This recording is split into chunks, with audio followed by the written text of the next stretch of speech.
எல்லோருக்கும் வணக்கம். எல்லோரையும் செங்கோ அகாடமி யூடியூப் சேனலுக்கு வரவேற்கிறோம்.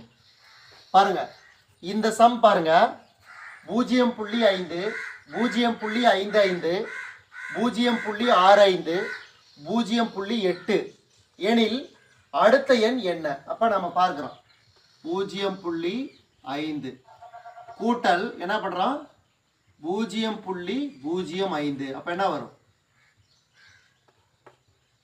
0.55.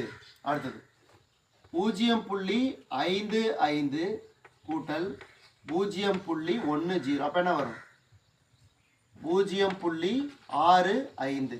அடுத்தது 0.65 கூட்டல் 0.15. அப்ப என்ன வரும் 5 5 0 மிச்சம் 1 2 2 6 8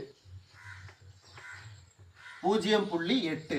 அடுத்து வந்து 0.8. அடுத்து என்னது பாருங்க 0.5 1 0 1 5. அடுத்தது 0.2. அப்ப என்ன வரும் அப்ப 0க்கு 0 2 8 10 மீதி 1 1 2 ஸ்தானದಲ್ಲಿ புள்ளி வைக்கணும். அப்ப என்ன ஆன்சர்? அப்ப ஆன்சர் வந்து 1. ஆப்ஷன் எங்க இருக்குது? Option C. இந்த மாதிரியான சம் ரொம்ப ரொம்ப ஈஸி. ஆனா நீங்க கவனமா போடணும். நன்றி.